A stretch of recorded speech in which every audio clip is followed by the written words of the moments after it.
In 2008, a business school student spent an entire semester squinting at the whiteboard.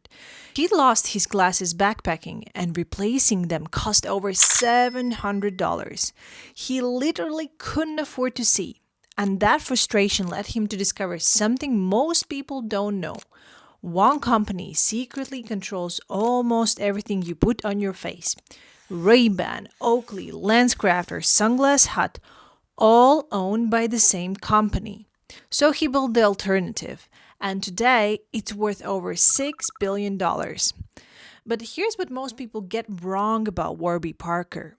They think it's a story about making cheaper glasses, but it's actually a story about refusing to play a game you can't win. And in this video, I'm going to show you how to find that same kind of territory in your own business. Because if you're a founder who's constantly tweaking your positioning, adding features because competitors added them, or losing clients to cheaper options even though you do better work, that's not a strategy problem, but rather a territory problem. And there is a way out. By the end of this video, you'll know whether you're in the wrong territory and what to do about it.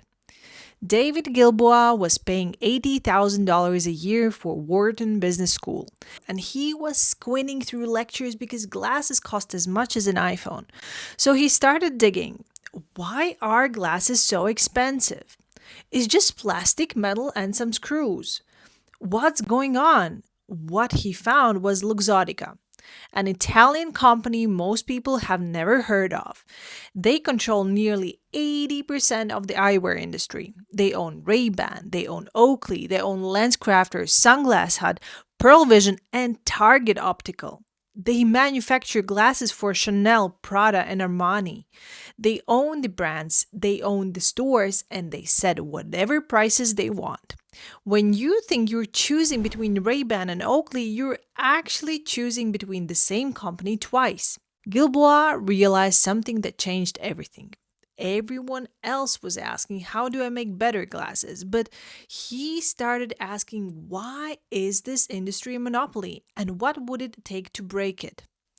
Warby Parker didn't just get lucky. They found a strategic white space where no serious competitor is playing, but customers desperately need someone to show up, and that's what I call unclaimed territory. Most founders are competing in occupied territory, fighting over the same positioning, the same customers, and the same value propositions. However, they are being graded on tests their competitors wrote. Gilboa couldn't win Luxottica's test. To be honest, nobody could. So he found territory they weren't defending. Direct to consumer, an online first concept. The glasses would cost $95 flat with lenses included. And he offered home try-on with 5 pairs shipped free. Buy a pair and they would donate a pair. So all of Luxottica's strengths, which were retail footprint, brand licensing, and optometrist relationships, became completely irrelevant. Warby Parker wasn't playing a different strategy. They were playing a different game entirely. And within 3 weeks of launching, they hit their entire first year's sales target. Around 20,000 people waitlisted, and what's fascinating is that today they have donated over 15 million pairs. In 1972, Yvon Chouinard was selling climbing equipment. His pythons, the metal spikes climbers hammer into rock, were his best-selling product. They had good margin and growing demand. However, one problem. He noticed his own pythons were destroying the rock faces he loved climbing. Every sale meant more damage to the places that gave his life meaning. So he stopped selling his most profitable product and he started asking a different question. The outdoor industry was asking, how do we make better gear? But Chouinard asked, how do we make gear that doesn't destroy where you use it? And that question basically became Patagonia, a company that ran a Black Friday ad saying, don't buy this jacket, and saw sales increase 30% the following year. Try comparing Patagonia to North Face on price. The comparison doesn't work at all. They're answering different questions for people who care about different things. Warby Parker raised millions, but Patagonia took decades. You might be thinking, that's interesting, but what does this mean for a business my size? The pattern is the same, but in reality, the scale is completely different. You might be brand strategists who spend years studying cultural anthropology before pivoting to brand work. You understand how communities form identity at a level your competitors never will.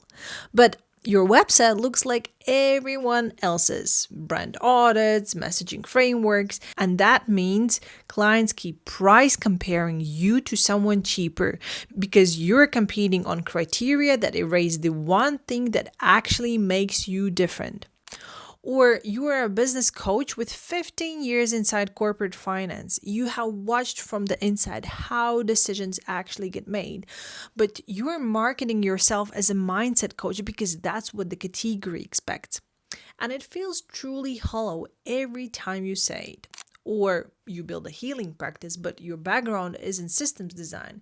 You see patterns in your clients that others miss entirely. And that in reality is your unclaimed territory. In every case, the problem isn't the work, because the work is good. The problem is that they're competing in a category that was designed by someone else and for someone else.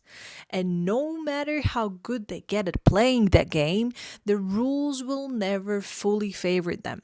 So the question isn't really how to get better at competing, but it's whether you are competing in the right territory at all.